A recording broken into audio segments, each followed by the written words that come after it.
کیونکہ ہم تو بالکل ادھر پہنچ گئے ہیں کہ انہوں نے پہلے کہا جی ہم IMF کو یہ کر دیں گے, ہم $200 سے نیچے لے آئیں گے روپیہ, اور آج کدھر پہنچ گئے ہیں؟ کیونکہ ان کے پاس کوئی روڈ میپ نہیں ہے. روڈ میپ ہے, وہ شروع ہوگا صاف اور شفاف الیکشن سے, جس سے یہ لوگ بھاگ رہے ہیں, اور ان کے پیچھے جو لوگ بیٹھے ہیں وہ بھی اپنے مفادات کے لیے اس سے بچ رہے ہیں. قوم کو میں آج کہنا چاہتا ہوں کہ دیکھیں, یہ اصل میں حقیقی آزادی کی ہماری جدوجہد ہے. ہم اپنے ملک کو قانون, انصاف دے کے, فنڈامنٹل لوگوں کو رائٹس دے کے, رول آف لا کر کے آزاد کرنا چاہتے ہیں. وہ آزادی تو آتی ہے انصاف سے, اور وہ تب ہوگی جب ہم سب جدوجہد کے لیے تیار ہوں. میں نے جو جیل بھرو تحریک ہے اس کی میں پوری تیاری کر رہا ہوں, اور مجھے خوشی ہے کہ بڑے لوگ رجسٹر کر رہے ہیں اس میں. میری انتظار کریں, میں چند روزوں میں یہ اعلان کروں گا, کیونکہ ہم یہ سسٹم دو طرح ہیں, توڑ پھوڑ کر دیں, سڑکوں پہ نکل جائیں, انتشار پھیلا دیں, ہم کر سکتے ہیں. سب سے زیادہ اسٹریٹ پاور ہمارے پاس ہے, لیکن ملک یہ برداشت نہیں کر سکتا. اس لیے یہ پرامن طریقے کا احتجاج ہے جیل بھرو تحریک. ہمیں جو سارا وقت ڈراتے رہتے ہیں, جی آج اس کو پکڑ لیا, شوکت ترین کے وارنٹ نکل گئے, کبھی وہ عثمان ڈار کے پیچھے پڑ گئے, جو بولنے والا اس کے پیچھے پڑ گئے, صحافیوں کو ڈرا رہے ہیں, دھمکا رہے ہیں, لوگ یہاں سے باہر بھاگے ہوئے ہیں. معین پیرزادہ وہ باہر بھاگا ہوا ہے, وہ دوسرا ارشد شریف سے جو ہوا, جو ابھی بھی جو سٹریس ڈالتے ہیں کہ تھوڑی سی ادھر سے لائن کراس کر گئی, آپ یہ تنقید نہیں کر سکتے. یہ اگر تنقید ہوتی تو جنرل باجوہ یہ ظلم نہ کر سکتا پاکستان پہ, اس کے اوپر تنقید ہی نہیں الاؤڈ تھی. پنچنگ بیگ تو ہم بیٹھے ہوئے تھے, وہ جو مرضی کرتا, کوئی پوچھنے والا ہی نہیں تھا. اس لیے اس ملک کے لیے, حقیقی آزادی کے لیے ہم سب کو جدوجہد کے لیے اب تیار رہنا پڑے گا.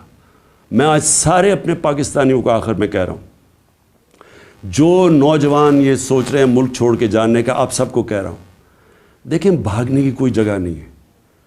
جو قومیں جب تک اپنی آزادی کے لیے نہیں لڑتی, جدوجہد نہیں کرتی, کوئی ان کو آزادی نہیں دیتا. زنجیریں گرتی نہیں ہیں, توڑنی پڑتی ہیں. ہم سب کو تیاری کرنی چاہیے. اور میں پھر سے اپنے ساری پارٹی کو, پاکستانیوں کو